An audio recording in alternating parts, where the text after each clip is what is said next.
আসসালামু আলাইকুম। আজ একটি জনপ্রিয় বইয়ের রিভিউ নিয়ে আসছি। আপনারা দেখতে পাচ্ছেন লতিফুল ইসলাম শিবলির লেখা 'আসমান' বই। বেশ জনপ্রিয় এবং বহুল প্রচলিত একটি বই। এই বইয়ের কেন্দ্রীয় চরিত্রে আমরা পেয়েছি ওমর রেজওয়ান। ঢাকা বিশ্ববিদ্যালয়ের পড়ুয়া একজন ছাত্র ছিলেন।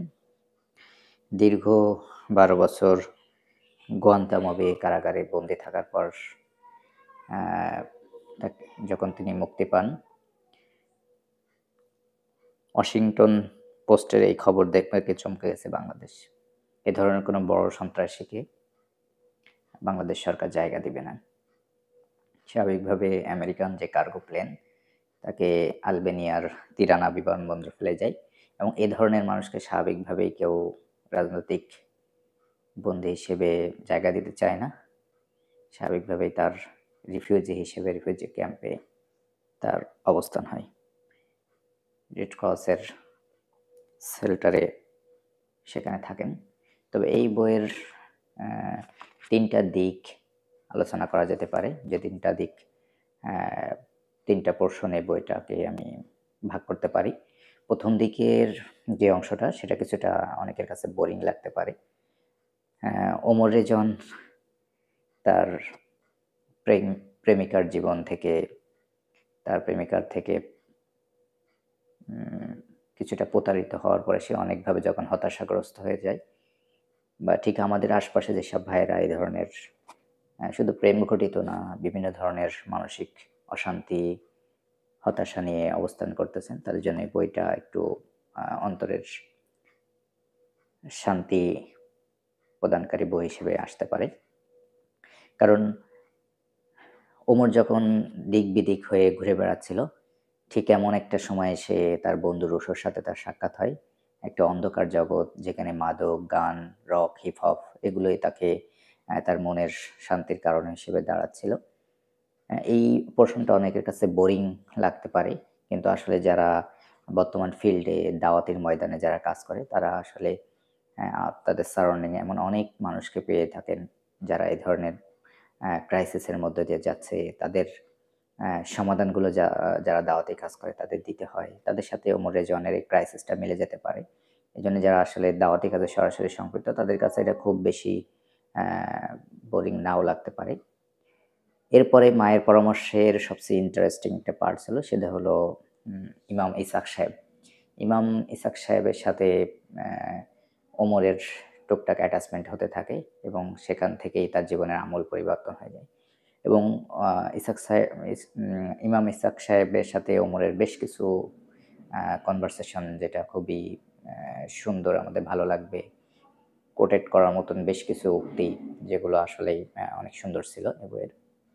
সাথে, সাথে অ্যা ইমাম ইসহাকের যে দাওয়াতি প্যাটার্নটা ছিল, একজন জেনারেল স্টুডেন্ট, একজন ক্রাইসিস প্রেমে অ্যা আঘাত পেয়ে একটা দিক-বিদিক শূন্য একটা যুবকের প্রতি তার আমাদের তথাকথিত যে দাওয়াতের প্যাটার্ন, তার থেকে একটা সুন্দর প্যাটার্নের দাওয়াত এখানে উনি দেওয়ার চেষ্টা করছে।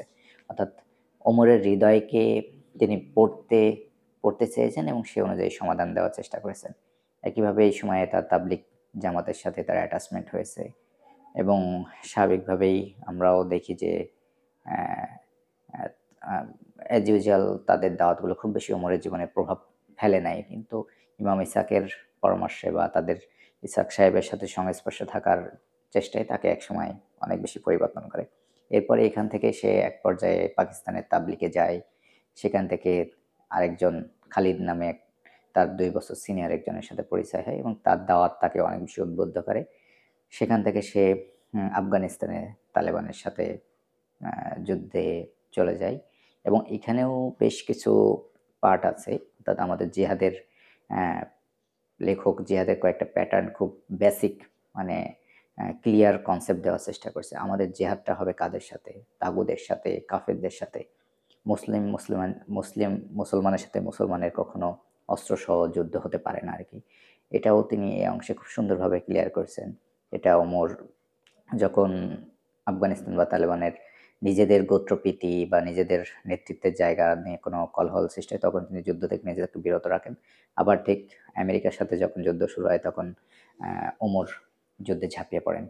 সুতরাং এই যুদ্ধের ময়দানটাও কনসেপ্টটাও তার অনেক বেশি সুন্দর ছিল এবং সেখান থেকে তার গ্রেপ্তার হওয়া ১২ বছরের যে কষ্টময় জীবন সেখান থেকে মুক্তির গল্প নিয়ে এই বইটা লেখা। তা আমরা যারা অনেক বেশি নিজেদের আশপাশে এমন মানুষ আছে বা আমাদের শুধু প্রেম ঘটিত না অন্যান্য যে কোনো সমস্যা আছে তারা যখন এ ধরনের কষ্টের ভিতরে থাকে তাদের জন্য এই বইটা একটু সুন্দর বই হতে পারে এবং আমি কয়েকটা কোটেশন একটু পড়ার চেষ্টা করছি যেগুলো আপনাদের ভালো লাগতে পারে। হৃদয় আল্লাহর ঘর। মানুষের হৃদয়টা তৈরি করা হয়েছে এই জন্য যে সেখানে শুধুমাত্র আল্লাহ থাকবেন। সে ঘরে আল্লাহ ছাড়া অন্য কিছু ঢুকলেই শুরু হবে তোমার জাগতিক অশান্তি।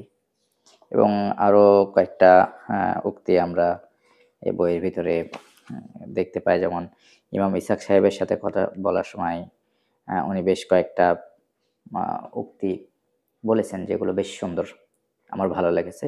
জীবন মানে দীর্ঘ শোকের সফর, নেশাই তো আমাকে মসজিদের দিকে টেনে নিয়ে যাচ্ছে। মাটি তো জীবিত প্রাণের শেষ গন্তব্য। যা পেয়েছো তার জন্য এত উল্লাসের কিছু নেই, আবার যা হারিয়েছো তার জন্য এত বিষাদেরও কিছু নেই। উড়ে উড়ে আর কত দূর যাবেন। হ্যাঁ, ইমামের আরেকটি উক্তি আমার খুব ভালো লেগেছে, চলো উজু করি। অন্তরে জ্বালা আসে আগুন থেকে, আর আগুন ঠেকাতে পারে একমাত্র পানি। আপনারা চাইলে বইটা পড়তে পারেন এবং